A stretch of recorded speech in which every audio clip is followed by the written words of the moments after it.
Set your release.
Hi and hello, everybody. Welcome to the Mic Drop. The Mic Drop is a free-flowing, unbiased conversation that oftentimes touches on mature subject matter.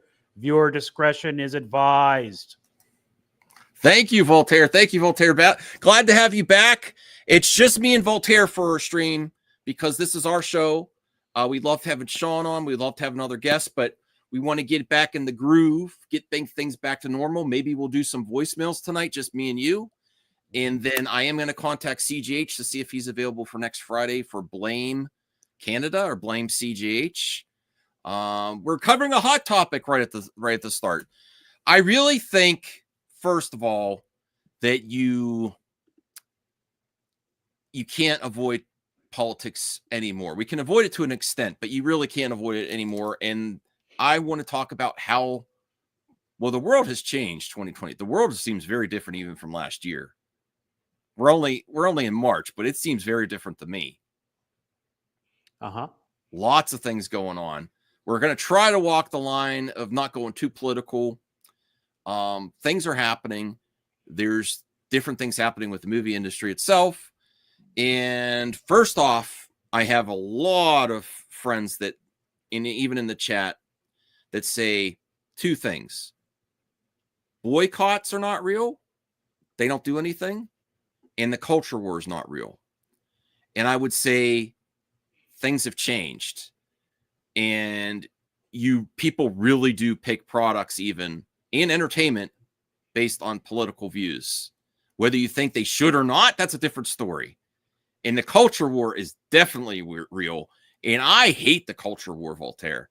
I hate the culture war because it turned like-minded Americans against each other and blinded us from what's really happening, where some of our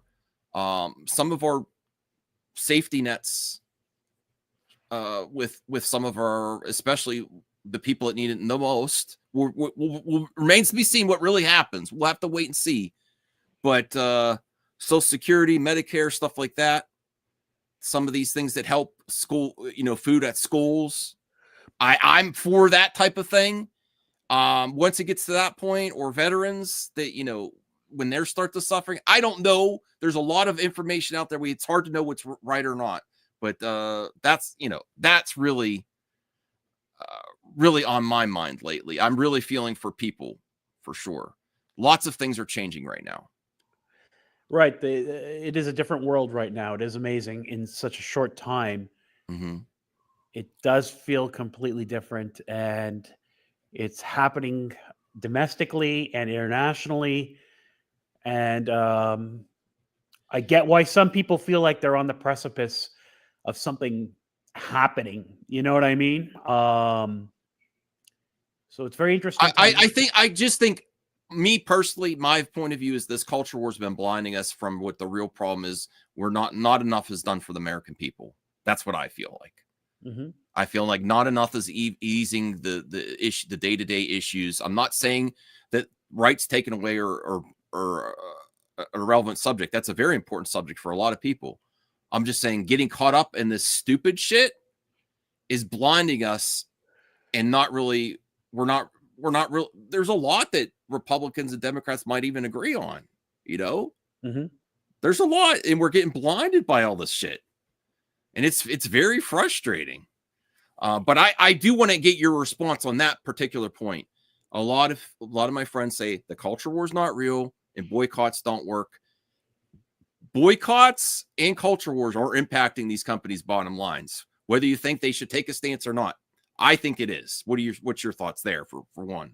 Well, I don't know that you can say that boycotts don't work. Boycotts do work. I mean, Bud Light took a big hit in sales with that Now whole. Coca-Cola is. Yeah, yeah, I saw that in the thumbnail. What's going on with Coca-Cola? What is their going on with them? They took a stance in the Israel. They're not took a stance, but in the Israel-Palestine thing, something there. Oh, I don't know exactly. And then Sean was on the show earlier, and he was talking about people were taking a week off. There's a movement now to take a week off of Amazon, to not stream or give Amazon money. Why is that? It might have something to do with them censoring the Washington Post. Oh, I see. To do with all the billionaires at inauguration. There's lots of potential reasons that people want to do it, to not. I wish people would come together. I don't for things that really help the consumer too. Like just for example, the rising cost for everything. If people stop paying for it, they're not going to raise the rates on everything. Like Netflix, if they've gone too far for the 25, that's where I'm out. That's my personal line. Mm-hmm. I don't like if I went, my thoughts are I used to do a little bit of this, like Jimmy John's, the Jimmy John's owner and CEO back a few years ago. I found out that he did some really gross stuff when he hunts rare animals and he takes some really obscene pictures. And I thought that was disgusting. And I didn't go there for a while, but then I really like a Jimmy John's sandwich. It's really good.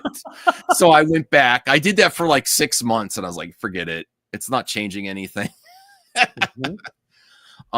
And are we going to give Snow White a chance? Absolutely. My issue was not with the culture war stuff, was just that the quality of the CGI did not look great. And Gal Gadot, I don't think she's great in the role as the evil queen. Rachel Zegler's the least of my issues there. Yeah. Except for how she is on the press tour. I thought that was a little bit cringy. Well, no, and also after the president got elected, right? I mean, and then she walked back those comments. I wonder how they're going to try to stifle her. I'm sure. Well, people get mad at Disney now that they tell her to. I don't want people not to be able to stress your opinion. I don't not see a movie because of people's political opinions. If Gina Carano came out and she was in a trailer and her acting looked amazing, I would go support that, even though I completely disagree with a lot of her. I don't care. Mm-hmm. Unless someone's an actual criminal, then that's a different story for me personally. And I you even have a line. Didn't you say you don't want to support Will Smith? Well, no, I'm just saying everyone has a different line. Personal thing. Yeah, I don't No, that's fine. No, I don't mind. Yeah, I don't mind. I'm not embarrassed about it. Yeah. No. I'm saying everyone has something like that. Sure. I was really excited about the Amazon news, that James Bond is. I think that's a baller move. I don't like Bezos, but when did you hear about what he did with the Bond franchise and the Broccolis? The Broccolis controlled the IP and they had their say so. So remember when they were talking about doing like a Moneypenny series and all types of things and expanding the universe? So it leaked out, maybe intentionally, that I think Barbara Broccoli wanted it out, that this is stupid. So that embarrassed Jeff Bezos, and he did a baller move, and he's like, how much to get rid of her? And they said $1 billion. He paid $1 billion just so he could have utter control of creative decisions beyond just the IP. He's like, Barb, what is it going to take to get rid of her from having influence on what we do here with James Bond? Yeah, I kind of like it. They took it, and I would do the same thing, and so would you if you were. And now we're talking about amazing directors potentially directing a James Bond film that before they want final cut, and now Jeff Bezos might say, give it to Christopher Nolan. He wants to do what he wants to do. Let him do it without the micromanaging of the Broccolis on it. Does that mean it's gonna be great? No, But I That's like the he gave. possibility. If that's true that he's going to give Nolan final cut on a James Bond film, which I get it. That's what it takes to get Nolan to do a James Bond film. But my God, that's an interesting choice, and I'm curious to see how that goes because he's not going to do a regular James Bond film. Well, listen, if you're going to do that, how many CEOs have cozied up to him figure drawing? Like I'm Well, not. that's the point. He's not stopping. He's saying I'm not going to stop using Prime. Yeah. Oh, okay. Yeah, exactly. Oh, I'm sorry, I misread it. Yes. Yeah. No, I mean, okay. He's getting a huge tax break. That's probably how he bought. He probably bought the creative control over James Bond. And you know what the reality is? Like, there's front-facing CEOs that we hear about, like Bezos, Musk, obviously, all these people. So you hear about them and you hear about this bad stuff or the less than spectacular stuff they do. But I'll tell you what, most of these CEOs are not super duper good people, if you really dug into it. Most corporations have done Look, terrible. I'm not saying that if you're a business owner and you've been successful, that you've definitely stepped on someone. Mhm. But if you make the amount of money that they have, I think that if you get to Right. that point, I think so. Oh, yeah. I think so. You've stepped on some people. You've crushed some people. You've crushed some people, right? Mhm.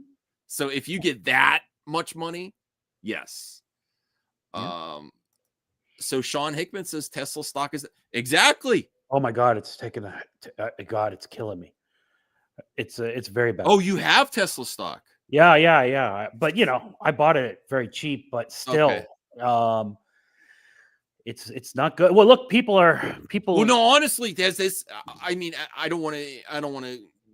I know you're a Tesla customer as well. Has this changed your viewpoint? Not because you want to get political, right? But change your viewpoint on even investing in a new vehicle with them. No. Their vehicles are marvelous. I mean, like Okay. I All know right. about electric cars, and nobody's close to them. I mean, Okay. that's the reality. Like all these other companies that make electric cars, and even some car reviewers say, "Yeah, these ones are just as good as." They're not just as good as Teslas. Trust me, they're not as good. Those people don't know. They're just doing half-ass reviews. And again, whatever you feel about Elon, that's fine. The Tesla is a marvelous product, and it is the best bang for your buck if you get a car. That being said, people are that boycott is working. People are not buying Teslas. Like the sales are down. Like that's undoubtable or undeniable. Yeah, I mean, but and then he's getting government contracts for some of his vehicles. I think. I Um. hope so. Well, I don't know. I'm just saying. I'm just letting everyone know it is a real thing. It's impacting the bottom line. The culture war, piracy, and then quality. If the quality was high enough, it would subvert the culture war in the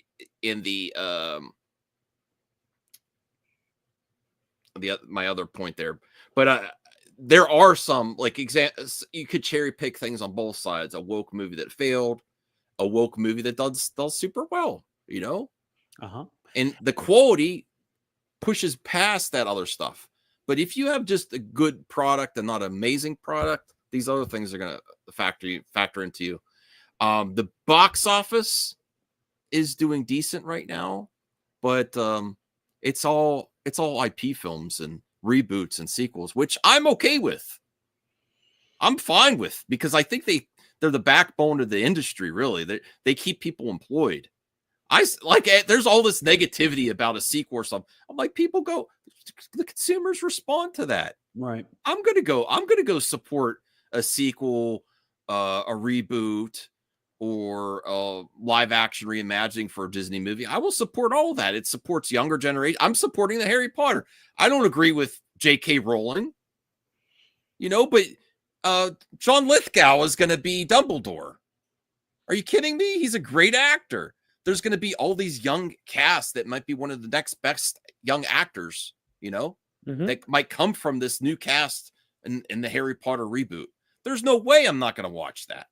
There's so much talent involved. That's the other thing. Like you take a stance. There's so many employees that are working under. Yeah, the big corporations make the decisions. The people that own the IP or involved with the IP make some weird comments, but there's so many workers under them that I want to support. So I'm not going that route for sure. If there's a quality product, I'm going to watch it. Well, and she's involved, right? She's heavily involved in. Yeah, but what do she made a great IP. Well, that's what I It's mean. just, Like that's when the IPs are good, is when the creator is heavily involved. Like, forget about her political views or what you think about her. I suspect it's going to be good. It's not going to be like, these other IPs where the main creator is gone and they're trying to, offshoot people are trying to make it, like we've seen with, like, Lord of the Rings and some of the Star Wars stuff. Obviously, she's going to be heavily involved, and she apparently has not unlimited, but she has a lot of say and a lot of control. Like George R.R. Martin says he doesn't have the control she has with picking how things are done. So that bodes well to the franchise. Like you said, I'm actually really looking forward to the Harry Potter thing. No, I keep thinking about what a great franchise for young, talented actors and actresses to come up and find new talent. I think that's also when they do everyone likes the crap on Disney live action remakes. I'm like, this is a beautiful. What do you think musicals and Broadway? It was always to send down to the generations to get new talent, different interpretations of it. I'm like, sure, you keep these things relevant. I'm fine with all of it. I'm starting to warm up to Snow White because I saw the premiere where Rachel Zegler was beaming. She was very positive. Everything looked really great. I think she's turned it around on the press tour at the end. Yeah, well, showing the trailers of her, she could sing. I mean, nobody's going to take that away from her. So it kind of makes you remember why they picked, or realize why they picked her for this thing. I mean, she can sing. The woman can sing. But I will say that, and this is where it's interesting to me that you say people say culture war doesn't exist. I don't know what their argument for that figure is. Drawing. I'm not judging anyone on piracy. I'm just saying it's impacting the industry. I don't think, like, the argument was like, if it gets people talking, it's a good thing. But I think there's enough that are just okay with it now, maybe economic reasons, like Cosmic One is saying, that I do feel like it's impacting the industry. I mean, I don't know. What do you say, Voltaire? I'm not judging anyone that feels they need to do it. I'm just saying I do think it's still the same point. I do think it's impacting the industry. There's small margins, especially domestically, not international, for these projects. Do you feel it is that piracy impacts them? Yeah. I mean, here's the thing. There's people who have, it's not new. Like, people have been ripping movies and series off shows. Like, there's people who. Yeah, but the extent of it now, how common it is now, it's even more so, I think. It's more so because there's a whole generation of people who are in their 20s now who grew up ripping and stuff from when they were kids. It just took longer for the movie and streaming industry to get to this point because of internet speeds and stuff. Remember when Napster was a thing? It took like an hour to download a song. Oh my God. It would take a day to download a movie. Now it takes 5 minutes. And listen, everybody who wasn't around back then, those sites would have stuff up there that you thought was real, and then you download it. It took all that time. Then you go, and it was some bogus thing that wasn't really, like I remember specifically, there was somebody posted a thing saying Metallica covers Nevermind. I'm like, what? They did this? I went and downloaded, and of course it wasn't. It was just some guy's like band. It was some crappy band, but that kind of stuff happened. Mm-hmm. Fourth says, I honestly don't even watch movies anymore. I go to the theaters 2 times a year, maybe. I think that's a lot of people. And the movies cost way more than they did 10 years ago. People can't afford to take their families anymore. It's easier to watch media at home. Yeah, I understand that. Like, I wanted to see The Heretic, and I'm just like, I don't feel like going to the theater. And this weekend it's being released on Max, so I'm going to watch it. You know what I mean? I'm glad. Oh, it's a good watch. It's a good watch. Yeah, I had some issues with the end. I'm not going to spoil anything, but overall, it's a very good watch. Very great acting from Hugh Grant. Yeah. So wait, the people who say that there's no such thing as a culture war, what is their argument to say there's no such thing as a culture war? Well, like, I don't want to keep using my pal Joe, because Joe has such a different opinion to me, and I really want to visit him soon. But the culture war is not real. It's a loud minority online. That don't make a difference. That argument. Yeah, and really, what's hurting? He believes currently what's hurting the movie industry the most. Yeah, is day and date. Correct. And streaming too quick, and shortened theatrical windows. Yeah, depending on the title, that's part of it. I don't know. It's interesting. You know, everybody was saying there's superhero fatigue and nobody wants superhero movies anymore.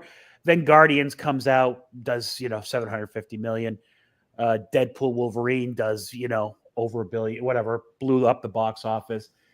You know, that's culture war, right? Like, people didn't like the content that was being produced before because they thought it was, you know, agenda driven and that kind of thing. And then when certain movies aren't and they blow up, people kind of ignore that, right? And that whole argument that there's no culture war and that the studios don't care about that stuff, maybe they don't care, but they feel it. I don't believe that they don't feel it, and I don't believe that there hasn't been a shift. I'm very curious what the Thunderbolts. There's a reason, whether you agree with Disney removing certain things from shows or not. There's a reason they're doing it, and I don't think it's because they necessarily want to, but things are happening. And I'd rather people have jobs than keep a scene or hint here and there, even if it's for I want representation. I'm for that. It doesn't bother me, but it's impacting the business. Disney has made has made some changes this year. If you know about some of the shows that they've edited, you know, it's impact, whether you like it or not. It's real. People are both sides. There's something happening every month now with the support this product, support this business, or don't. It's there. Right. And, you know, just anecdotally, I've spoken to a couple, you know, women who've said they're not taking their daughters to go see Snow White because of Rachel Ziegler and her comments. Now, whether they actually, how deep they know about it, I don't know, but I was surprised to hear it because, I mean, it's Snow White, right? You know, is it really going to happen? Like, they're not really going to listen. Like, when their little girl wants to go see Snow White, they're not going to take her. I just don't know if I believe it. Saying Snow White story is problematic. I actually kind of agree with. I still wouldn't say that on a press tour. What's problematic about it? It's weird that he kisses. Don't say weird like her. Yeah, no, I agree, but I'm not promoting Snow White. He's no consent for that prince to go around kissing Snow White, and then 7, you know, magical creatures or whatever they're called now walking around. There's weird stuff in there. I agree, but is that a good thing to do when you're promoting the fairy tale? We're going to change it. You know, people like their stuff, you know. All right. I think thanks, Rhea. I think they changed some of the story. There's no way implied heavily that they did. That they kept she's out cold sleeping and he kisses. No, I don't think so. That I get, by the way. I get that. Yeah. No, I mean, listen, it's real. They should teach classes on this, and they should probably limit honestly, regardless of for one thing, I think The Acolyte was an amazing project. I think people fundamentally did not support that show based on the press, regardless of the anti-SJWs online. Because they got told about that from their family members or friends. It went out, but because during the press tour, the showrunner said, and I don't care. I'm just going to repeat it. Don't shoot me. The gayest thing we've ever done. Right. And you don't think people are going to talk about that? Yeah. And then I think she did an interview. It doesn't bother me. I don't care. Yeah. Right. So she did an interview like 3 to 4 episodes in, and the interviewer said something like, well, people are, you know, describing them as these lesbian space witches. And she walked it back. She goes, well, that's very reductive. They're not lesbian space witches, blah, blah, blah, blah, blah. Like, it was kind of a change in how her tone was and that kind of thing. But Lucasfilm. But I do. I know people, even in my family, that will not watch it because of that.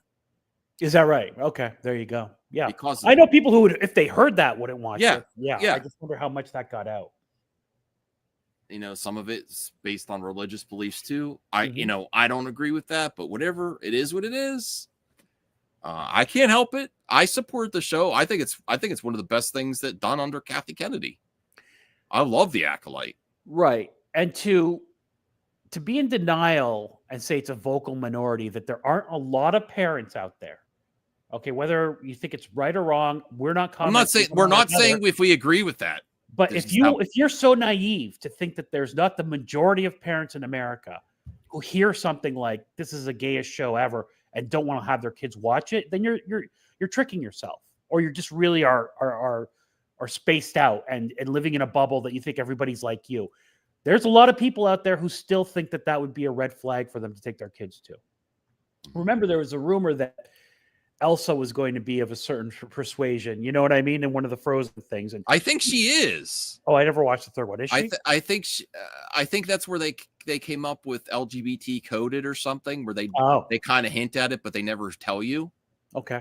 It's kind of like I believe Elsa is. All right. I think she is. I mean, I have to rewatch the second one, but I got that vibe, Okay. and I'm fine with that. But yeah, Yeah. Right. But to think that some parents aren't completely turned off by that and say, I'm not taking my kids to that, that's naive to think that, you know? That does affect things. And there's just no way it doesn't. Mhm. So what else is going to be okay? The cultural we definitely covered. How is tariffs going to impact the entertainment industry?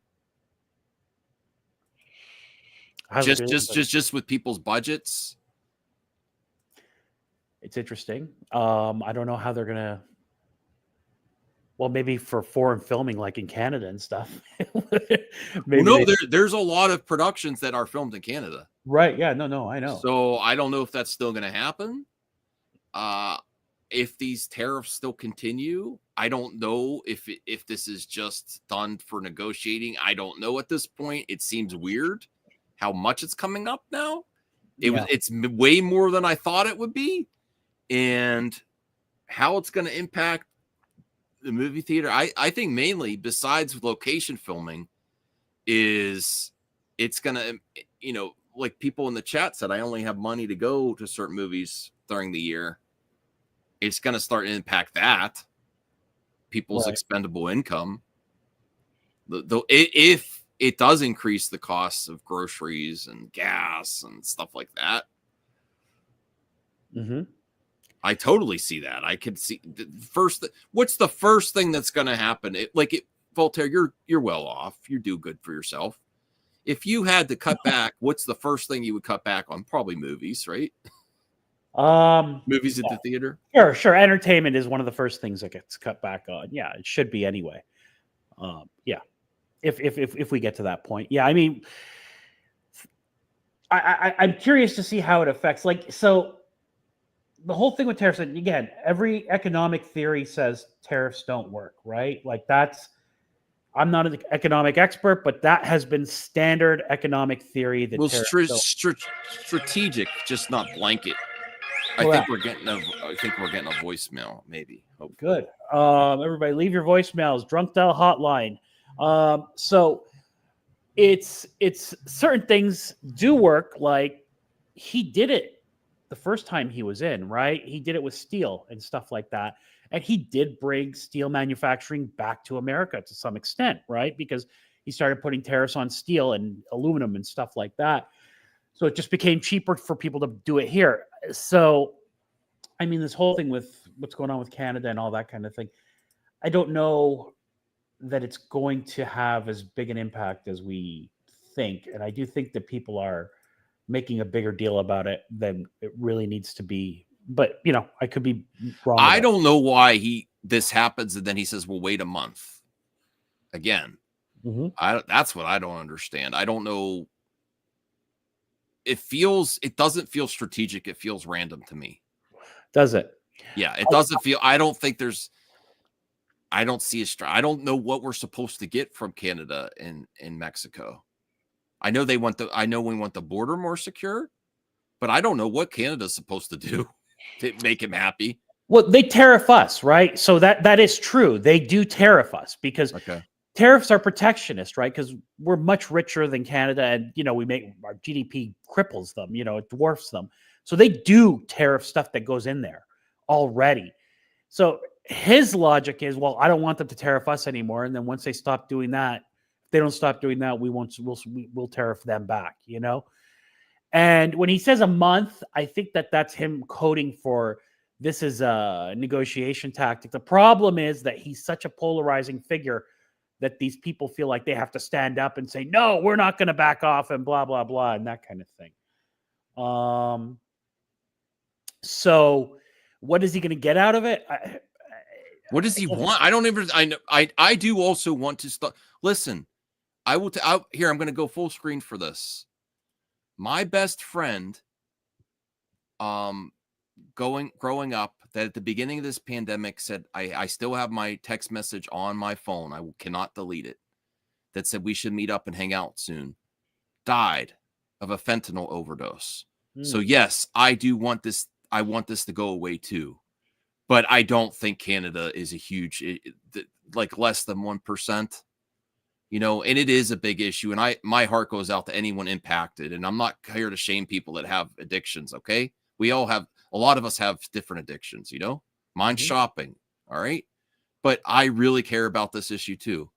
But I don't think that's why this keeps happening to Canada. It's a horrible thing, but the drug addictions in the United States. Sure. But do you really think that's why he's doing it? I don't think, No. Yeah. No. So, and it's a big epidemic right now, that fentanyl stuff. So, yeah. And look, I don't understand a lot of the stuff he does. I try to look at this stuff dispassionately without, everybody thinks that if you say you don't I don't go in there saying, oh, he's awful. I try to look at like, what's the end game here? What's he doing? But the stuff he does sometimes, I have no idea. Like some of the foreign policy stuff he's doing right now, I don't understand where that's coming from. I don't understand the logic behind it. And you don't even have to be a foreign affairs expert to not understand what he's doing. So I don't know. So your comment that it seems random and it's not pre-programmed or pre-planned. I think he just wants demands some submission from everyone. And he just wants people to bow down to him and be afraid. And I think it's becoming a joke, actually. Like if he does this another month like this, and he's like, okay. But there are some that's still going through. I think what did he say? I'm gonna counter tariff 250% on something. I'm like, this is opposite of what your intentions are, is to get some respect around the world and to bring manufacturing back. Now this just seems like a joke, and probably to help your billionaire buddies know that the stock market's going to go down, so it drops, and then they can all buy stuff and own more things, own more stock when it drops. If you believe, okay, so here's the thing, everybody. This thing too, the other thing he's doing is he is being a bully. These countries can't beat us in a tariff war. They can't. Canada can't beat us in a tariff war. They keep showing these. They can't. Max, Canada is a 30 million. It's got the population of California. Okay. Right.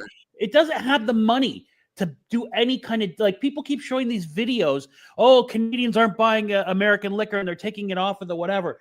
To think that this is going to be a long-term thing that Canada could win, it's delusional. That being, I'm not saying it's okay to do it, but he's bullying them because he knows he can. That part he does know. He does know he has the upper hand. But don't they provide a lot of our energy resources? They do, but it's not enough. They can't afford to cut us off.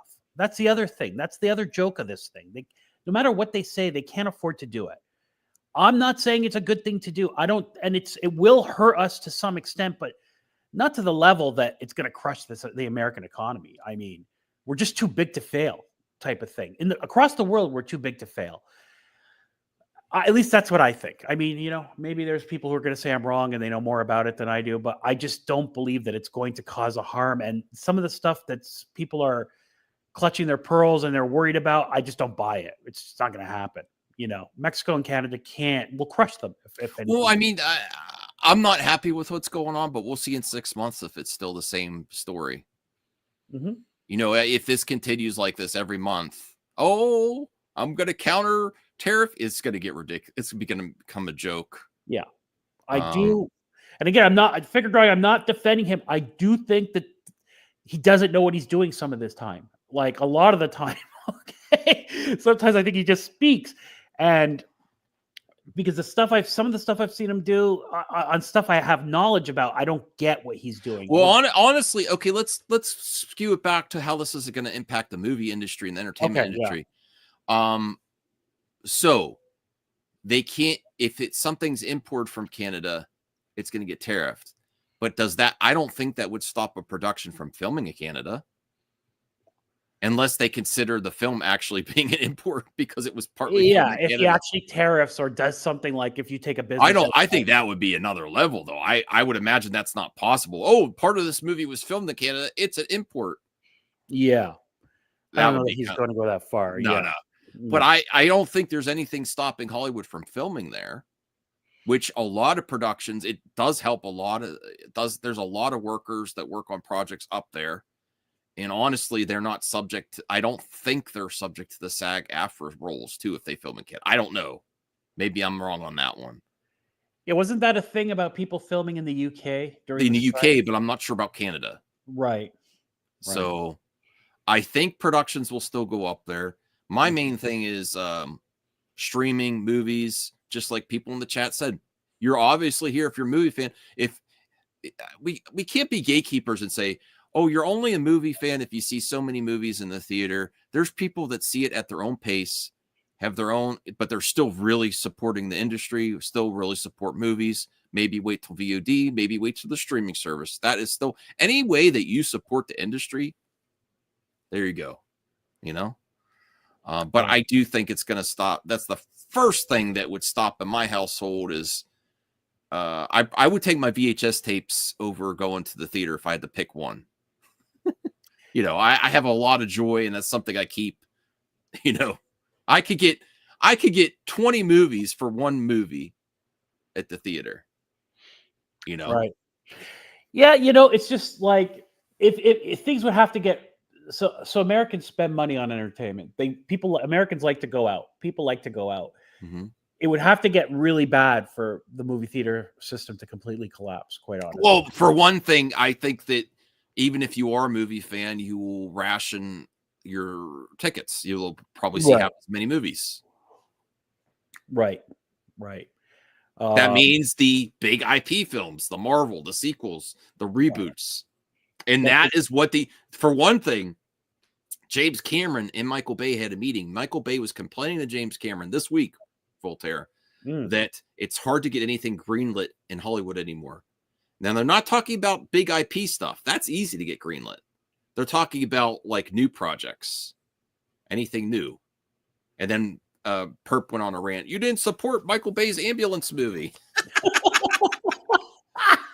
No, but that's true. But I love IP stuff because I feel like where would this industry be without it? Where would the movie theaters be without Marvel during the pandemic? And, I love IP stuff. I have my issues with Star Wars, but I'm back. I want to support it coming back to the theater, And if it's good, we'll get it. Like, look, this Grogu movie is going to make $1 billion. Okay, it's going to. I don't think so. You're Max. Come on. I hope it does. I don't have hype for it, and I remember after I boycotted. Yes, I was a boycotter back in the day. I boycotted The Rise of Skywalker and Solo first, and The Rise of Skywalker. And the thing that brought me back was the Mandalorian trailer. And when I saw Baby Grogu on Disney Plus, my heart melted. And then I invited people over to watch, and I didn't tell them what was in there. And everyone was cheering when they saw Baby Grogu. It was such a moment. Uh-huh. But I think it's kind of like it feels Baby Grogu's. They kind of like overdid it. It's kind of stale Well, now. season 3 was bad. I will It was. say. I liked it, but I just don't No, you feel what I felt in season 1 anymore. You know. Season 3 of Mandalorian was, but again, it's season 3 of a show that it's just Hey, it's still an iconic character that carries across. shout out to Christina Payne. You know, Christina actually messages me on Instagram, say, "Hey Max, did you get your exercise in? You got to keep going, keep going." So thank you, Christina, for looking out for me. And yes, I did not exercise the day you messaged me, and I did the next day. So stay, and I did today. I did today. Keep fat shaming him, Christina. No, don't fat shame me. No. That's what where's Cheeseman? That's what Cheeseman's for. I haven't seen Cheeseman. What's the heck's going on? The senior nerd says that's because ambulance looked terrible, perp. Voltaire, even if if anyone would like to leave a topic on the hotline, please do. Well, I'm gonna check it later. Actually, I have to bring it up just to make sure it's still working. Even if Mando makes bank at the box office, Max will still call it a flop. That's just how idiotically stubborn he is. Thanks a lot, Rational. That's your Xbox, buddy. No, it isn't. I am the most irrational skeptic. I am the most rational and consistent movie talk pundit on this platform. I am more objective than most. I still have my biases, but why would I say something's a failure if it makes money? I said I want it to be a success. You know, I'm not rooting against Star Wars. I felt like the point was made after Solo and The Rise of Skywalker, and I think it got better. I think they've still had some misses, but I've been really happy with I'm not stubborn. I accept reality. You know, I know the Snyder cut. I think it was something, but I don't think it was as much. I don't think it was as amazing as the Snyder Bros say, and I don't think it was bad as the antis or the gun nuts say. You know, I think it was a moment, the Snyder cut, when it was released, you know, and then Rebel Moon happened, and no one liked Rebel Moon. Oof, that was. And I said the thing that's going to make the thing that can help finish this story, whether animated or not, is his next project, like Rebel Moon, to be really well received and really good numbers, you know. But his projects outside of I think his strongest work is when he works on someone else's IP. I enjoy his other stuff. I'm not bashing the man. I love Zack Snyder. I mean, 300 was great. You know, Rhea got me one of my favorite gifts I ever had was that poster that she got signed by Zach, and I still got to put that in my intro, and it's hanging on my wall. And I love the man, but I cannot say Rebel Moon is amazing. I couldn't get through Rebel Moon Part 2. I mean, I keep saying I'm going to go back and try to finish it. It just, and I watched all of it. But there's two sides. There's the Snyder Bros that say it's the most amazing thing ever, and people are not giving it true. I think it did decent numbers. I don't think, but it's a second version of a movie that already's out there.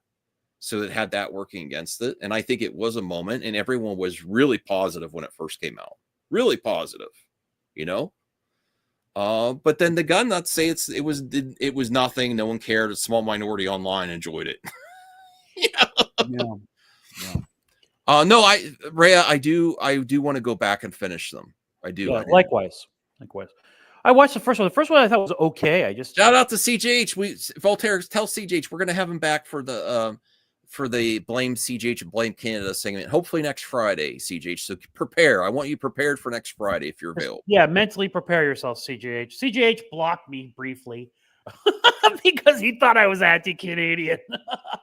But we're friends again. Don't worry about it, everybody. It was just a short-lived blocking. Yeah. Hey, Lisa Noble. She says it wasn't that bad.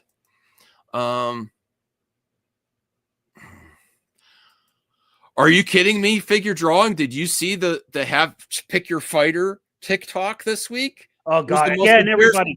It was the most embarrassing thing I've ever seen. Everybody also, I did this for the Avengers Assemble class action suit. I'm going to start a class action suit again.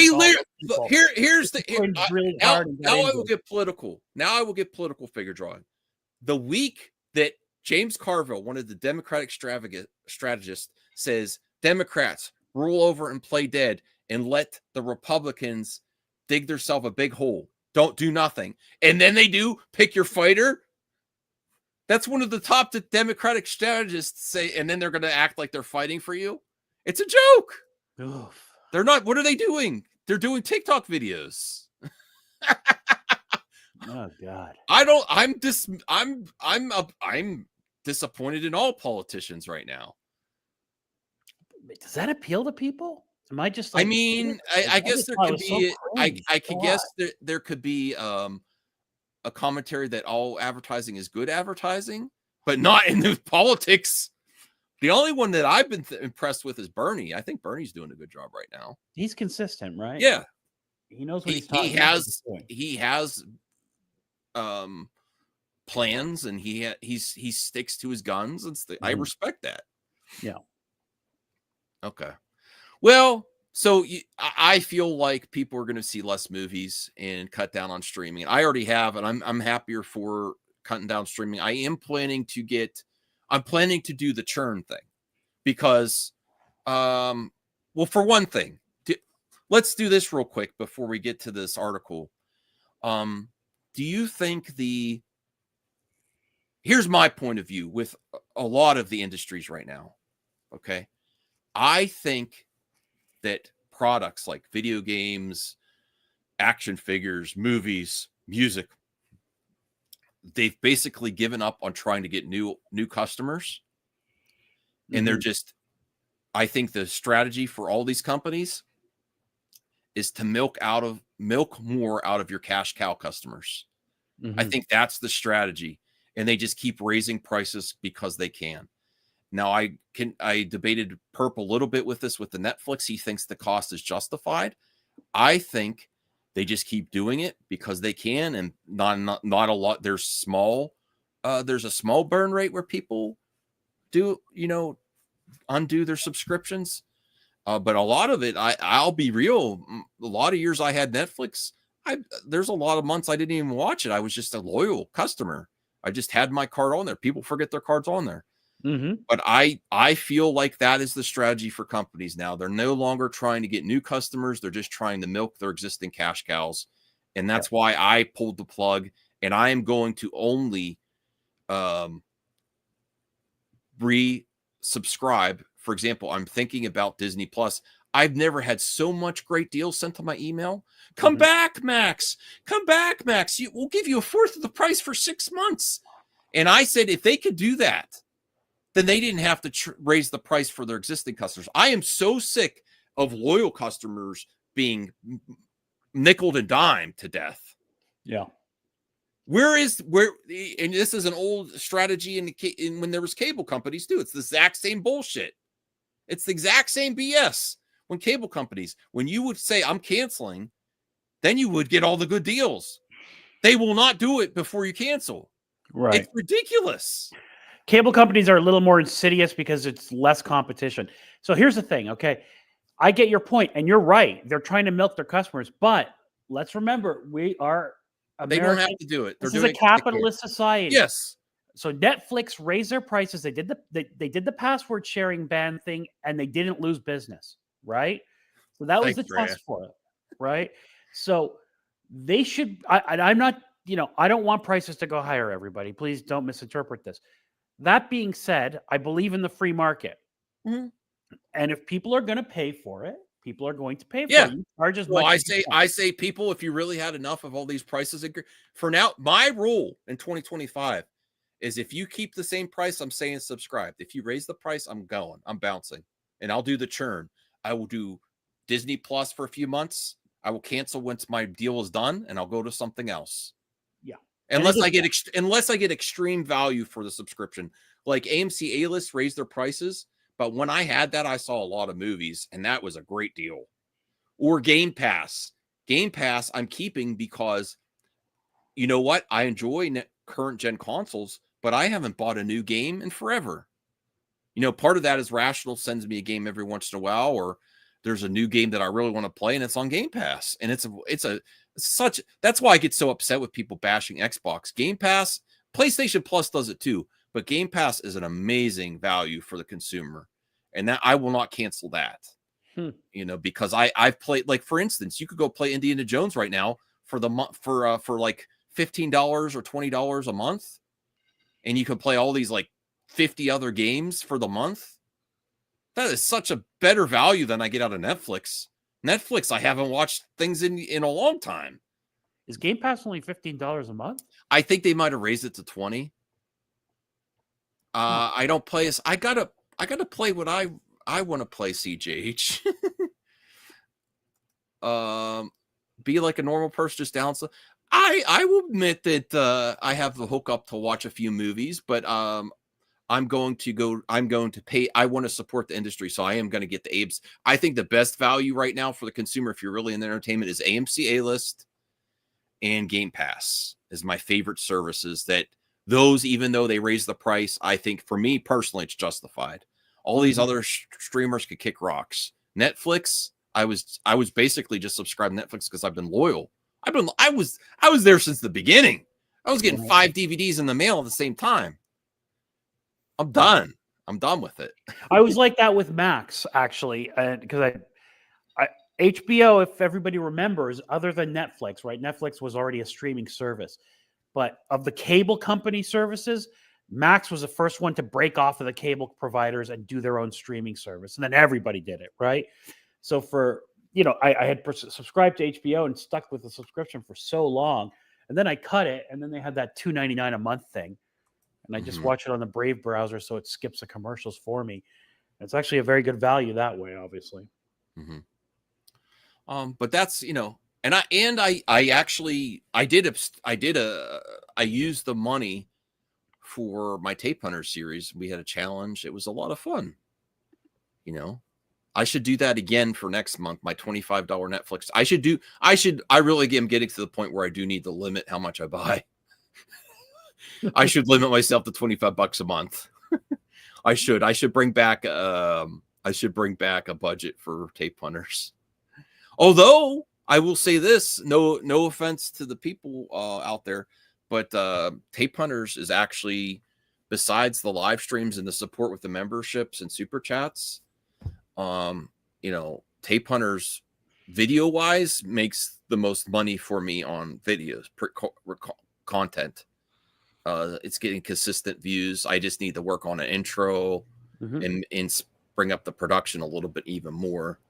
And maybe do shorter Tape Hunter episodes, because I know that's a lot for, Figure Drawing, please leave a comment. Please support my Tape Hunter series, because there's some hunts that I did really cheap and they've already paid for themselves with shorts and video content.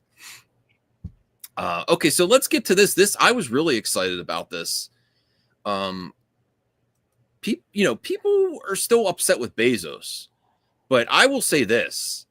I am really impressed by the value Amazon Prime does with their content, and their content is a little bit higher quality. I don't know if it's HBO Max quality or the HBO part of HBO Max. Yeah. But I'm really happy, like Rings of Power, that Jack Ryan series. They have Reacher. They have The Boys. They have what's that other animated superhero series? Invincible. Right. They're going to be having Tomb Raider. They have James Bond now, and now Amazon MGM. And this is like I'm actually going to put this on to the max. One of the best news of the week. If people like my pal Joe and Perp should be through the moon for this, because this is the first time that the streamers are really going with a strategy for theatrical. For instance, Hollywood made its way into the streaming market. They all saw how good Netflix was doing, so they all made apps and stuff. Okay, this is the first time one of the streaming companies that started in streaming first is making a big play at brick and mortar theaters. And potentially, if they deliver on this financially and philosophically, having a strategy for the movie theaters, that a streaming company is now competing, because the Disneys, the Warner Brothers, they kind of retreated a little bit on the streaming, not day and date and stuff, and they're back at the theater. They're really trying. And now there's going to be good competition with Amazon. Competition is going to help everything. Quality is going to help everything. And I'm really excited about the possibilities of Amazon MGM. I really am. Especially since they're talking about James Bond now. I am through the moon with the James Bond news. I don't hate Barbara Broccoli. And then people are going to say, what's your problem? It's Kathy Kennedy. It's Barbara Broccoli. No, I think they were holding the IP so close that they may have hurt it a little bit. You know, I think they should have moved on from Daniel Craig earlier, honestly. And then how many James Bond movies can you do without doing something really fresh? You know, and I like the idea of a Moneypenny series. I like the idea of expanding the universe. I want to see another agent that's not James Bond that maybe is cooler than James Bond. You know, or maybe you start out the movie. Here's something that I thought of right away. Listen to this. Here's a premise that I just thought right away. If you don't stick to the typical James Bond formula, really promote a new 00 agent, and don't tell the audience, and have them at the end turn to a villain. Like don't have that as a twist. You know, don't even tell them that. Or the first 00 agent at the very beginning, do a time period film, do Christopher Nolan, the beginning of MI6, the first 00. The first 00. Yeah, so that's oh my God. I think that they should keep the films modern day, but I think they should do a series of like the 00 things. I don't necessarily think keep it modern day. I want to see all types of different things. But I'm saying for a TV series, make the period pieces for a TV series, but the movies keep the modern day. I think a TV series of the 00 stuff going on during World War II and all that kind of stuff, and MI6, MI5 or whatever it is, I think that would be super interesting. Mm-hmm. But instead of boxing in the idea of what James Bond could be, it's out of the box now. Now RJ thinks that Bezos is going to be like what Barbara Broccoli was. He's going to be, people aren't going to want to work with Bezos, the big directors. I don't think so. Why? I think Bezos has a lot of money, and he's going to draw top talent, because he's going to let top talent do whatever they want. Obviously. I think as a promotion, he's just spent $1 billion to do whatever he wants with James Bond. What do you think he's going to pay top talent director to get him to direct his first film to spite Barbara Broccoli? Because I think she intentionally had that go to the press that his ideas were idiotic. Yeah. That wasn't just didn't just get out there without her wanting it out there. Well, she knows making a comment like that publicly is, It wasn't a public comment. An interview. It made the trades. It made the trades that we overheard Barbara. But I believe her conversations. They had a source that says his ideas were idiotic. Okay. So I think that was intentional, and he is going to make this James Bond. He's going to pump a lot of money into if they go to a film first and not a series, and now he could do whatever he wants. And he just paid $1 billion. You add $1 billion to any new James Bond movie to the production costs. It's interesting. I mean, I got to tell you, what they did with Rings of Power is so mediocre. I don't think so. I like it. I mean, that's fine. You're not hurting my feelings. No, I know. I mean, look, I want to love it, and I love the Lord of the Rings world. It's just despite all the money and everything, it just doesn't hit. Season 2 was better, I will say that. But maybe they learned some lessons there, right? Mm-hmm. So maybe they'll make James Bond. And worldwide, it's doing well. Is that right? Oh, yeah. Some of these Amazon products are really doing good. And I think that Amazon Video may be in more regions than HBO and stuff. Yeah. And listen, by the way, you're talking about value. Paying for your Prime membership with the free shipping, 2-day shipping and all that, plus a streaming service. You talk about a good value. And I really feel for Amazon workers that feel like they're mistreated. I'll do that, but they do provide a good value to the consumer. I'm sorry. So I want everything better for everyone, but I'm not going to not do Amazon because of that, or because he stood next to a president at an inauguration. Listen, I'm not. When I need a new pair of flip-flops and I can just go on Amazon and they'll be here the next day, I'm not gonna stop using that, okay? If I don't feel like going to the store to buy them, It's just how it is. But what do you think if this is accurate from Deadline? Amazon MGM will release 12 to 14 films theatrically in 2026 as studio commits. Is the stigma against streaming companies' movies, is the Academy going to consider some of these projects for award contention, or is there going to be this extreme bias against them because they came from streaming first? So there's going to be bias, but it's going to be hard to ignore it if they're releasing full-on theatrical movies. Look, he's trying to make a studio. Jeff Bezos wants to dominate everything. So he's not trying to make a streaming studio. He's trying to make a movie studio with this announcement. If they're releasing that's a huge amount of volume that's not a streaming studio's volume, 12 to 14. Well, here's the thing. He's potentially doing what the movie companies want to do, because Jack Ryan, for instance, they already filmed the movie. They had 3 really successful seasons with John Krasinski, and then the movie's done. There's a Jack Ryan movie to be released in theaters. Really? Yes. I didn't know that. I watched the first season of that and I loved it. It just took so long for the second season. I never went back and picked it back up, but I know my dad loves the series. Mm-hmm. A lot of those projects are doing really good on Amazon. Good. So this article says financially and philosophically to the big screen. The studio is building its own international distribution and marketing arm as it leans into maybe 16 films a year in 2027. This is a big announcement. Well, so it's a legit studio. I loved Air. That was a great movie. It was a great movie. Yeah. Red One is one of, as far as new Christmas movies, Red One's a great movie.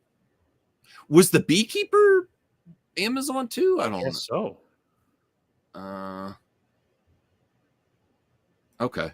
Well, I'm really hyped for this. I can't wait to see what they come up with. Keep in mind they have Tomb Raider. They have some of the most successful video game IP. Like Fallout's great right now. Warhammer they've got, right? Oh yeah, that's right. If Warhammer comes, I mean, they are becoming a juggernaut for sure with the IP they own. They have some really good IP there. But that's all I had to say about it. I'm super hyped. Yeah. I like competition. Yeah. Like you said. See, look, Donovan. Max brown nosing Amazon and Jeff. Donovan. To what end? If James Bond comes out and it's good, are you telling me you're not going to see it because you don't want to be called a butt kisser to Jeff Bezos? Yeah, but why would you? What's your incentive for brown nosing to Jeff Bezos? He's not sending you anything. I would be a brown noser if I told if everything he did was gold. I'm not. I'm saying but most of the stuff's been pretty good quality, Hey, Chillmonger, Henry Cavill will make me care about Warhammer. Yeah, that's a big IP. There's a lot of Warhammer fans out there. There's a lot of potential for it because the story. I'm not an expert by any means, but the stuff I've seen, there's a lot of good. It's a good IP that I feel like not enough people like. It could open up the eyes of a lot of people, and I think it could do really well. Yeah. Let me see here. Oh, you wanted to cover this. Well, first off, this is hilarious. Let me bring this up. This is about Thunderbolts. I know you want to talk about Thunderbolts. Let's talk about Thunderbolts. Yeah, Amazon's doing Tomb Raider. I'm really looking for. I wanted Alicia Vikander to come back. Unfortunately, are they doing God of War series or movie? They may be doing that too. I would love that. I love the mythological stuff. That would be fantastic. God, that would be expensive, but he won't care. I mean, he's got the money. If he produces something big like that, they have some interesting IPs. Wow. Yeah. And honestly, it's because the IP they own. I'm sorry. And Jeff, the other thing that's nice is like you have a lot of Hollywood executives, including James Gunn, is like, oh, the fans are like fan castings. They like poo-poo fan castings, like the guy that's Reacher now that used to be on Titans. He's saying, I want to be Batman. I'm like, the more you say that, the less likely James Gunn's going to consider you, because James Gunn is one of those guys in the industry that's like, he knows best more than other people. That doesn't mean I hate James Gunn. That just means that's what I feel like his vibe is. Like he thinks he knows the best. No one's going to tell him. He's got his own ideas, and he wants to do auditions, which is fair. I like that about him. But this last topic here, I think we'll do this last topic, mailbag. It's see if anyone's in the voicemail. And please start to get those voicemails in. We would really appreciate it. I know I have neglected the $20 gift, but I am going to do it this month for sure. I'm going to do it this month for sure. We got some amazing ones. I might give 2 away because I didn't do it last time. Towards the end of the month, though, guys, I've been having a lot of expenses. I gotta still pay Sticks for my laser discs. He's got this guy from Syracuse hunting him down. Yes. But this is hilarious. This is from the Thunderbolts trailer. Boom. So what is going on with the Thunderbolts? There's been a shift in the Thunderbolts ad campaign. Do you agree? Lately, look today. So they released this teaser. Was it today they released that teaser? Was that just today or was it yesterday? I don't know. Anyway, it opens with, "Hey, from here's the A24 movies that these actors have done. We've got a director we've got the writers of Beef. We've got these A24 production. Like, it's all A24 stuff." Is it desperate? Do you think it actually is like A24, or do you think it's just a marketing angle that are trying? So what I did, I retweeted, I tagged Perp because, I think it was catering to Perp people. It's like, "Hey, everybody, I know some of the Phase 4 stuff wasn't great, but we've got legitimate creators on this thing, and look how great it is. And it's going to be like, all you hipster A24 people, come check out the Thunderbolt." I think the A24 crowd is smarter if it's not an actual legit representation of creatives that would do that type of project. I think they're going to smell us from a mile away, Right. Well, and Chillmonger makes a good point. They're not lying about these people's resumes. Okay. The talent that they have assembled is impressive.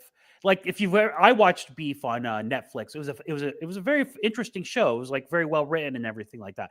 So if they've got these people working on it, and then I think it was like the cinematographer from Hereditary, but they just all these A24 things. The guy from The Green Knight, all this sort of thing.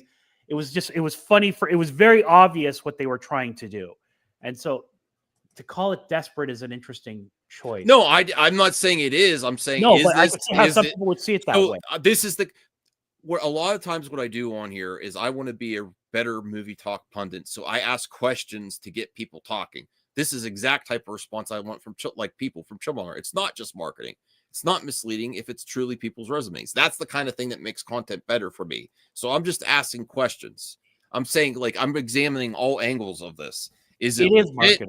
It is marketing, but is it also legit? Like Chillmonger is saying these are people's legit resumes, so they should be able to market this way. That is the new trends that people want to support these type of creatives. So, So look, everybody, the Marvel stuff hasn't had a lot of hype around it, I mean, excluding Deadpool, Wolverine, obviously. But the Thunderbolts, I think, didn't have a lot of, juice behind it. So whatever they can do marketing wise, it's fine. But the credentials are legit. Yeah, so here it says this trailer not only pays homage to its director and cast previous A24 projects, citing Florence Pugh, Sebastian Stan, Julia Louis-Dreyfus' work on Midsummer, A Different Man, and You Hurt My Feelings, but revealed the cinematographer, editor, production designer, and composer have all worked on films for the acclaimed independent film company too. This vibe extends to new scenes revealed in the trailer, such as Yelena Belova facing a hallucinatory version of herself and Bucky Barnes punching a man in a chicken suit.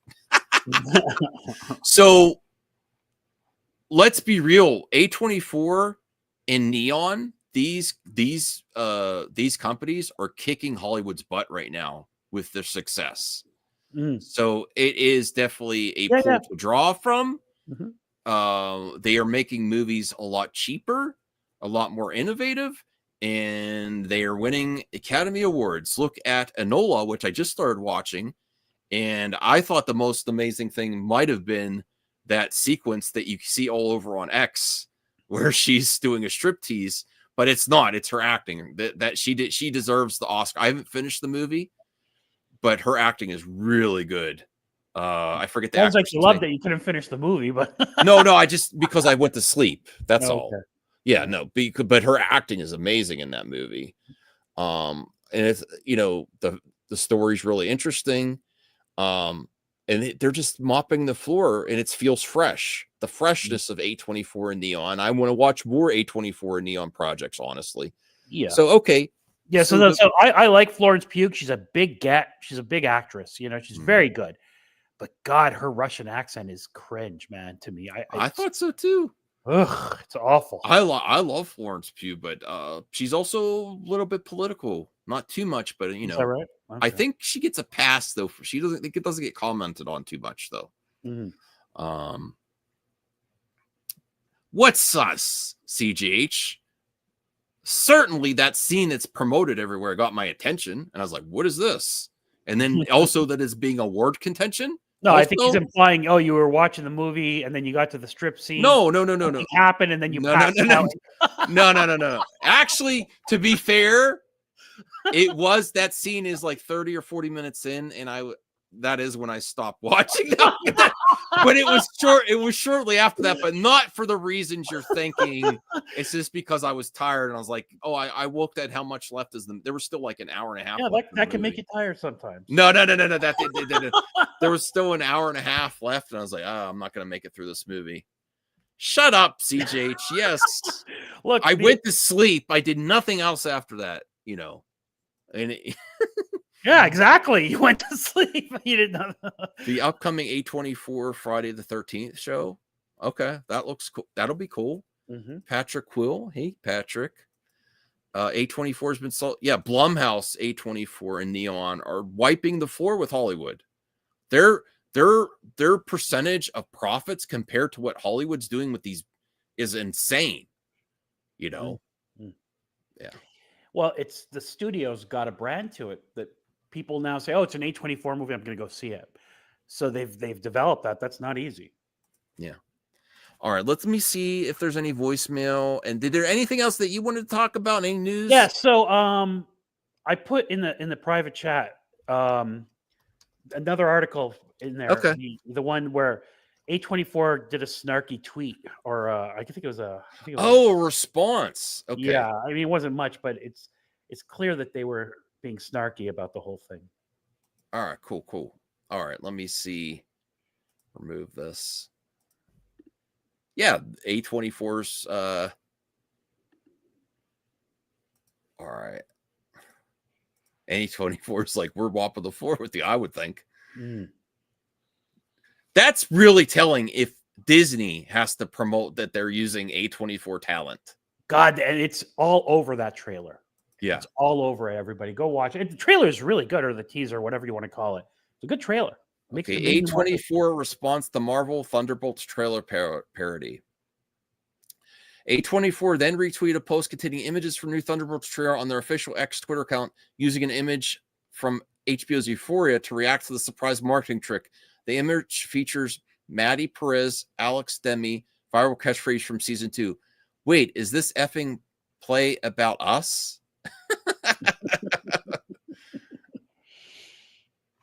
That doesn't land with me that much because I haven't watched it, but yeah, good. Yeah. That's great. A new look at Thunderbolts highlights the talents behind the film. Let me see. Yeah, hopefully. Oh, I still want. Oh, let me bring this up here. Closer look. Here we go. New look at Thunderbolts highlights the talents behind the film in theaters May 2nd. And it says, from the stars of Midsummer, Different Man, and You Hurt Feelings, the writer and director of Beef, the cinematographer of The Green Knight, the editor of Minari, the composer of Everything Everywhere All at Once. Yeah. That's not subtle. That's not subtle advertising. That's all over that. Yeah. And it's an interesting tactic. This came out after Enola just won with that actress from Neon. And look, I didn't know that they had that kind of talent behind this film, and it made me. I mean, the trailer was good, but that makes me more intrigued to watch this thing now that I know that it's got some people with some legitimate credentials behind them. You know. Mm-hmm. Yeah, I love The Green Knight figure drawing. It was a good movie. All right, so we do have a voicemail. Let me bring this up. Let's do that first, and we'll do some mailbag. Let me make sure I do this right. Oh, I got to go to mine. Here we go. All right. Okay, so I'm going to bring up this voicemail. Tell me if you can hear. Not yet. Nothing. Nope. I don't know what this says. All right, let's see what this is. My name is like, whoo, I don't care. I don't need you to say my name. People know my name. And I'm not mad at them either. I'm just like, okay, I see how it is. I'm not blocked in the chat or anything, but I will not be addressed or anything. So Mikey was trying to say something. I've contacted Mikey, but directly.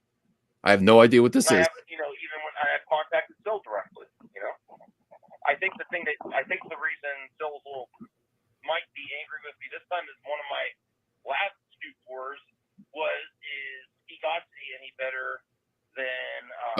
I don't know what this is about. Someone's got some beef with another channel. I have no idea what that is. I apologize. I don't know what the point of leaving that voice. I don't know. We shouldn't be listening to this. I had no. Well, the thing is, I usually look at the captions, but the captions didn't caption it right. So the words weren't. Well, I mean, look, it's an open phone line, people. We'll take whatever beef's personal or otherwise. Yeah. So the captions didn't caption that one. All right, here we go. This is an old one. All right. I'm sneaking in one more video before I leave. I'm trying to get to bed. I'm trying to pack. I'm trying to get ready for work. And all my friends are talking about Zack Snyder. And I'm being gaslit, acting like I'm crazy. So I might as well go crazy. I might as well go full madman here. What's this? This is me. Someone left a message with my old video. This one is the other one actually sounded like you, Max. This one's me here. Do you honestly believe that Mac is so much of a? Do you think he's an idiot that he wouldn't realize what putting that in the image for the turkey would be? Oh my God, the turkey! Gonna happen. But I am so sick of everyone calling me crazy or my friends crazy or not recognizing the work that me and Enosh and some of the good people in the Snyderverse fandom do to support everything Zach does, to do exactly the opposite that their accusations of us are. As we do not promote bad behavior. Zach does not promote bad behavior. Remember when I'm not going to play the clip here, but he says, I'm not associated with Geeks and Gamers. Us united. There is nothing that this man is doing that's inappropriate. And saying that he can't comment on something that he devoted his life to and that he lost his daughter for is absolutely ridiculous. What are you people doing to me tonight? All right, this is the one I thought. Here, this is someone. What's up, Max? How you doing? All right, thank God. I just want to say hi. Say hi to Voltaire. Let you know about your boy and your Cybertruck. How you feel? I told you about that guy a while back.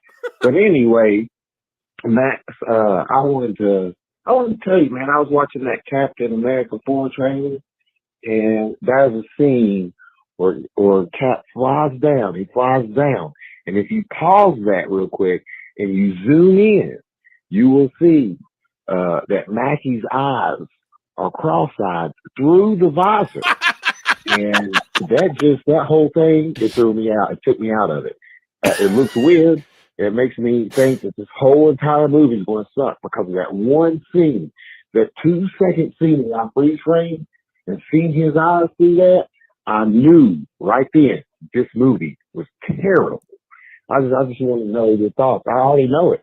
I ain't even seen it yet. I know it's going to suck because of that one scene. Yeah. I know it's terrible. You know, I mean, I'm just so let down. Can you not? I just want your thoughts on, you know, what do you think, man? I mean, that just turns off everything. Terrible. Yeah.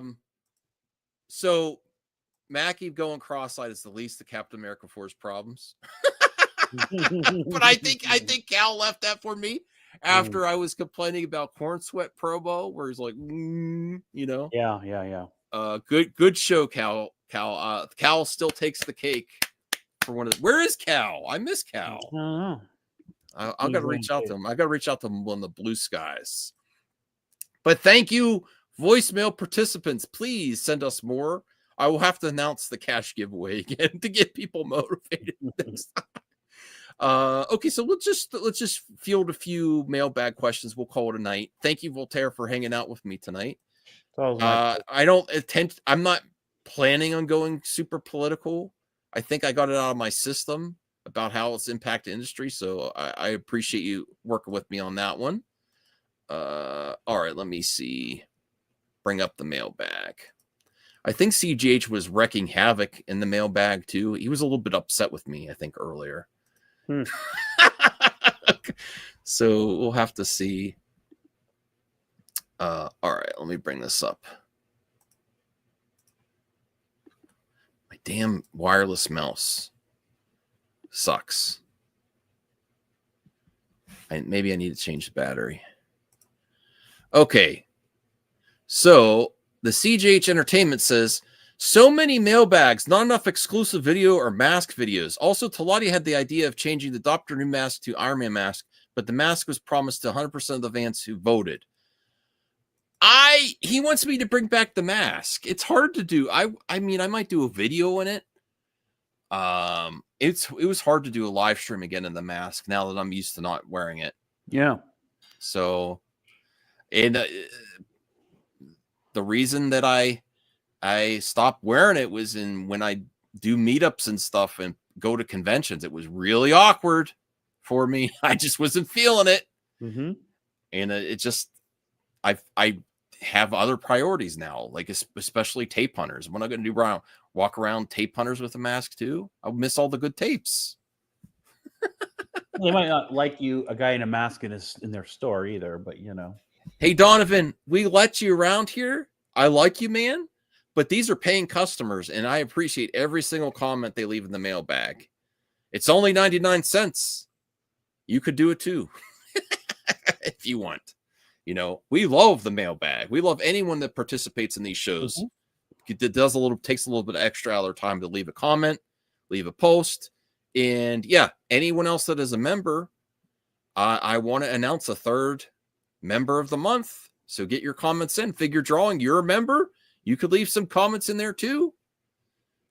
You know, Jacob McKenzie and CJH Entertainment. All right. So Jacob says, thoughts on James Cameron says Avatar Fire and Ash will be the longest film yet in the franchise. The last one was 3 hours and 12 minutes. Wow. I am not one of those people that says Avatar was too long. But after watching Avatar 2 and there was not enough fresh there, this does not like, get me excited. I want to hear what's new in Avatar 3. I want some new stuff. I want them to go to new planets. I want to see more stuff that's on Earth. I don't want just this be Pandora like the universe. All the characters, all the creatures look a little bit samey type of skin, alien creatures to me. The premise of Avatar, shoot for the moon. Like you could go to other planets, have like, I've been saying, I want furry creatures. Like you could be an avatar to someone that looks like a Chewbacca or something. Not exactly. I'm saying, why are we just stuck with the Na'vi all the time, you know? Yeah. But I think that's pretty much going to stay the Na'vi. But there's a whole universe of stories to tell there. Honestly. How long is he going to make that film if the last one was 3:12? I mean, is he going to have an intermission or? Well, I mean, that's a very long time for people to sit in theater. I don't underestimate James. I've never underestimated James Cameron, But now that the movies are closer together, there was a long period of time between Avatar 1 and 2. I don't think people are that excited for Avatar 3. I just don't. I could be wrong, and I'd be happy to be wrong. I want every movie to succeed, but I just don't think it's going to get anywhere near what the other two did. Honestly. Unless there's something really interesting and new there. It's got to feel fresh. If it feels like just similar stories to 1 and 2. Max, it's a $2 billion movie, the last one, right? Yeah. I mean, so what? Maybe it won't make $2 billion, but it's going to make $1 billion, right? There's enough. I don't know. There. No, you I don't know. think so? Unless if there's something new, exciting in there, I think yes. But if it's just telling another story on Pandora, similar vibe to the first two, and just have Colonel Corch come back again, no new villains, you know, it's going to get kind of stale. But look, you're these big movies that are coming out, you know, Superman, Fantastic Four, and then Grogu. You don't think any of them are going to make $1 billion, right? Am I correct that that's been your estimate on all three of them? Fantastic. Okay, which Fantastic Four? Mandalorian, Grogu. I don't think so. And Superman. These three, big three movies coming. I think right? Superman and Fantastic Four might get close to $1 billion. Yeah. And you think that Grogu's not going to hit $1 billion? Isn't that? I don't think so. Unless the trailer is just like amazing. Right. Or like it has. I mean, what villain is in the Mandalorian Grogu movie? That's a great question. That's important. I don't know. It's got to feel epic. It's going to be, I guess, Thrawn. Maybe if it's Thrawn, I don't know. They need. You're right, though. They need a Sith bad guy, don't they? They need something. I mean, a lot of this stuff depends on the villain. But like Sean said, there will be Luke Skywalker. There will be. Well, yeah. If I kind of feel like that's a little bit over too. They already did the Luke Skywalker reveal in season of Mandalorian, you know. Interesting, because I don't think Fantastic Four makes $1 billion. Showmonger says like the visuals for Lion King 2 2019 made people less interested in seeing. I thought so too. You're right. I was wrong on that. I didn't think Mufasa would do that good. It did. Yeah. 3D. He's drinking the Kool-Aid. Makes a lot of money, but no one talks about them. Avatar. Right. I feel like that's right. I think that's a good take, Jade. I feel like for a $2 billion film, it didn't seem to have a lot of hype around it, as weird as that sounds. All right, let's see what else we have here. I mean, I'd love to be wrong. I would love to be really impressed by the Avatar 3 trailer, you know? So, yeah, see. So, did you think that? Okay, I forgot about Jurassic Park. That's the other big film coming out, right? Is that $1 billion film? I really like Gareth Edwards and I like Scarlett Johansson. I don't know. The rest of them made it. And I feel like it's going to be a better movie than the last one. I feel like they keep doing something too similar, though. That I hope feels fresh. It seems a little stagnant, doesn't it? Bad take, CJ. Pascal will hurt Fantastic Four. Pedro Pascal, in my opinion, has elevated every project he's been in. Even Wonder Woman 1984. He was not the problem in that movie. No. I know people don't like him as Mr. Fantastic, but you know, he's at some point he's going to get overexposed, oversaturated. I mean, he might be there already. Yeah. Like when they announced him as Reed Richards, I was actually stunned, to be honest with you. Oh, thanks, Figure Drawing. Yeah, keep leaving comments so you could be considered for Member of the Month. We had Jacob, CJH. I would like to add to that list. You know. And we could maybe we could do Mic Drop Viewer of the Month as well, and eventually there'll be prizes. Hold on for that. I'm glad. See, this is why Jacob's awesome, because I didn't know the other projects that they were going to consider. I only heard about the Money Penny spinoff series. So, thoughts on Amazon paid nearly $1 billion for creative control of the James Bond franchise. When Jeff Bezos read that Barbara Broccoli called the Amazon execs effing idiots, he reportedly says, "I don't care what it costs, get rid of her." I mean, that's really unprofessional for her too, even if she didn't like what they were saying. You know, they paid all that money, and she's going to Who call the them hell Bethany. is she? What has she done? She just happens to own the The rights. Broccoli's have overseen the James Bond franchise. Barbara Broccoli's father, and they have creative control. Okay. Even though there's some The weird Nepo rights, baby. Who cares? there's some weird rights. I don't understand the rights to James Bond, but they've decided who's been James Bond every time, the Broccoli's. All right.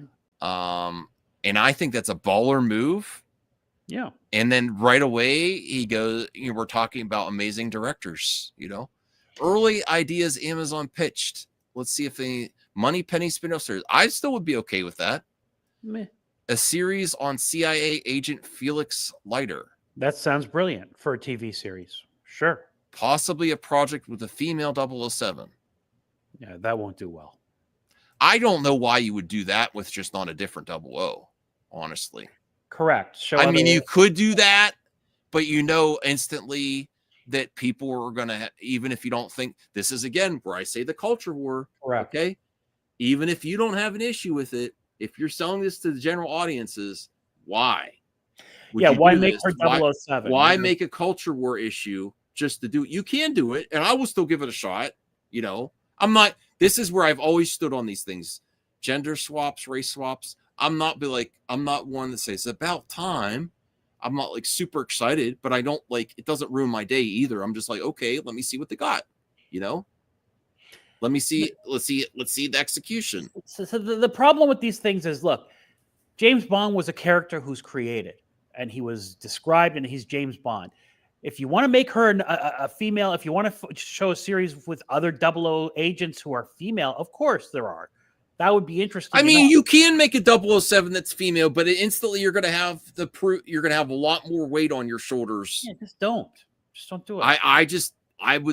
I think it's going to be a path of less resistance. I want everything to succeed based on where we're at in 2025.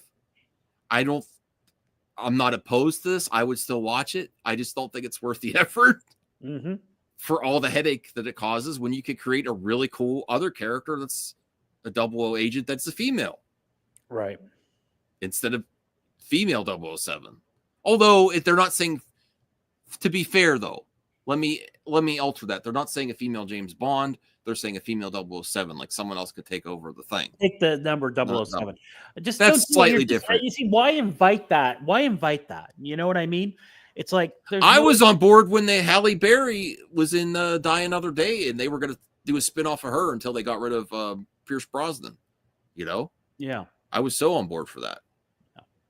It just seems unnecessary to me. Make female 00 agents super interesting, but just stay away from that. Like it's being controversial for the sake of being controversial. See,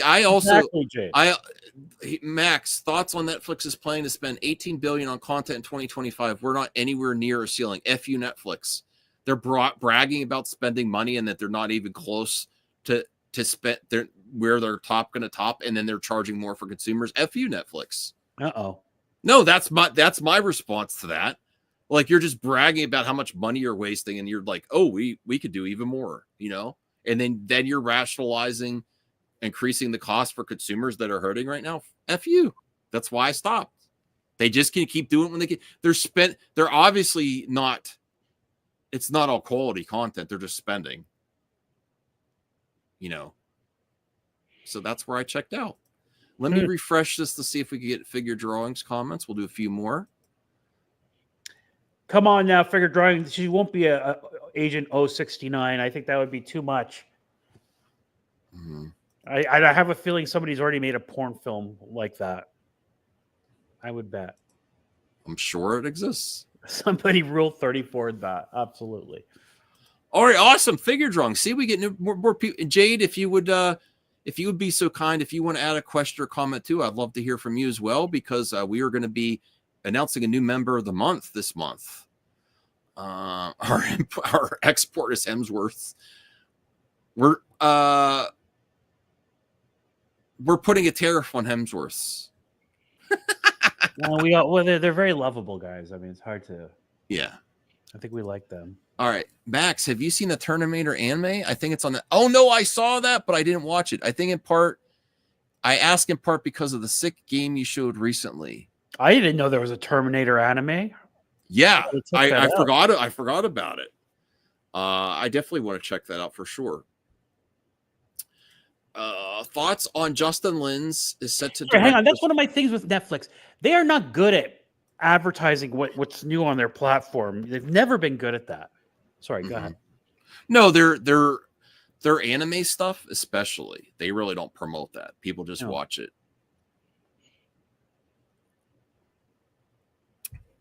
Sticks, I'm sending your money this weekend. I'm sending you like 50 or 65 this weekend. I just gotta get the cash up. This is really sounding like a bookie showing up. No. Yeah, he's coming. Like, I got some of it. No, he's been on no. He's been on my mind because he's been very kind to let me pay in installments, and he gave me a good deal. So this weekend for sure, Sticks. All right.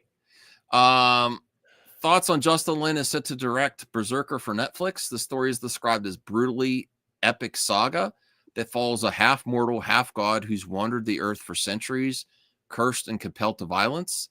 Keanu Reeves will star with a script from the Batman 2 co-creator Mattson Tomlin. Everyone loves Keanu. And he said he can't do John Wick. John Wick is very demanding physically. Now, this is also an action franchise, but I believe he'll be doing special effects and a sword and stuff, you know? This is an animated show, or is this a live action? No, this is live action. He's already created a comic. Oh, that sounds very interesting. But also, everyone loves Keanu. He's a professional. Yeah, people. He's not very political. He actually avoids the noise. He's like, say whatever you want to say, whatever. I don't care. He's had some comments about like, I don't care about your opinion, whatever. Chill out, man. You know, he's so chill about everything. He is one person that I would really, like a celebrity. Like if you ever want to meet someone, I think he'd be a cool person to meet. I think he met someone and he ended up in their wedding photos. Like he just seems so chill. Yeah, I've read that story. Yeah. And you hear the story where he just drives up to a Chipotle, parks his bike in the parking lot and eats his burrito and stuff like that. Chillmonger says, I own the Berserker comic. I've heard it's really good. And Styx is threatening me with nerd muscle. Uh-oh. I'm building up my own muscles. All right, let me refresh to get Jade. We'll do 2 or 3 more, and then we'll call it a night. Any plans coming up? Voltaire, are you planning to see any movies lately? We talked a lot about the movie. Is anything look interesting to you? I will see all these, not except for Jurassic Park, unless my nieces or nephew want to drag me to it. I will see Fantastic Four in the theater. Obviously, I'm pumped to see Superman in the theater. And yeah, as much as I don't like the current minute Disney, I will end up seeing that Star Wars film in the theater. But I don't know what else I'm really we could do that one of these days, go through what's coming up this year. I can't think of anything else that's really got me interested. So Jade says, not a question, but a recommendation. Watch Peaky Blinders. It's great. I've always that's always been on my to watch list. I watched the first couple of seasons, especially because Cillian Murphy's in. I love him. Yeah, it's good. Watch it with the subtitles. You might have a hard time. Their accents are very challenging. Okay. I watch a lot of British stuff, but the accents in Peaky Blinders is especially challenging. But speaking of because Jade's Australian, that what's that? Mr. In Between. That's a great series. Everybody from Mr. In Between. Mr. Between is that the one where he's a hitman? Is that what it's called? I haven't heard of that. Cool. It's really good. All right. Sunshine is a good movie. All right, we'll do these 2 more here from Jacob. Thoughts on Russo Bros have a plan to shut down leaks and set photos for Avengers Doomsday. The location where we have picked those locations with leaks in mind.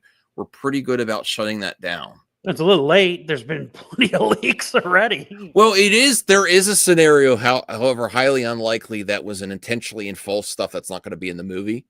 J.J. Abrams has done intentional false leaks. I don't think that's what happened here, though. I think those were legit leaks. Yeah, but I also think it could change now. Yeah. They might change some of those. I think they kind of will want. Well, there's some stuff they won't be able to. I mean, I don't know. They're starting the film Doctor soon, I Doom's guess. Secret Wars concept. It's got to be the center of the whole thing. Thoughts on the new Resident Evil movie is officially happening at Sony. Zach Krager is writing and directing. Will take the franchise to its horror roots and be more faithful to the initial games, releasing in theaters September 18th, 2026. Great. I'm not, there was fun to be had in those last movies, but they weren't amazing. And I've been waiting for a reboot, and horror is more popular than ever. I wish the only thing that could make it better is if they were like partnering with A24 or Neon or something, one of those really high-end studio or one of those very respected horror franchises to do Resident Evil. The other thing that's very disappointing, I didn't check out the documentary about George Romero's, he was going to do Resident Evil in the 90s. Is that right? Yeah, they were already working. It was sort of like the Tim Burton, Nicolas Cage Superman. They were pretty deep in developing it before it fell through. There was a whole documentary about it. I got to watch it. So, but I've been waiting for Resident Evil to get another shot. For sure.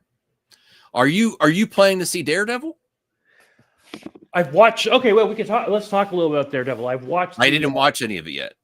So I watched the first 2 episodes. I won't do any spoilers, but I mean, I don't know if you've heard about the big spoilers about it. It's all over the place. I think it's pretty much confirmed, but I'm not going to say it here. Yeah. Yeah, whatever.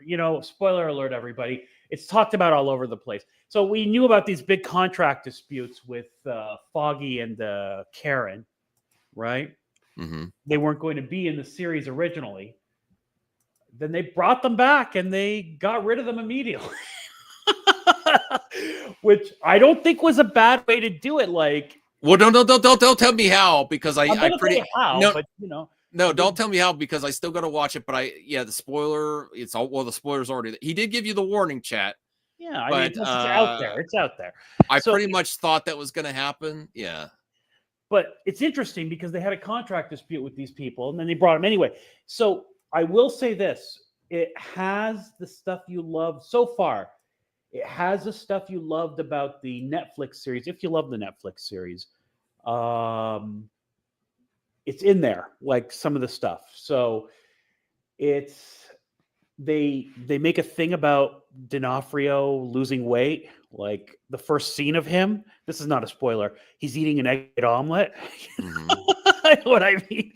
And Daredevil comments on him losing weight, and he's excellent as always. You know what I mean? So the first 2 episodes I was very entertained by, and worth watching for sure.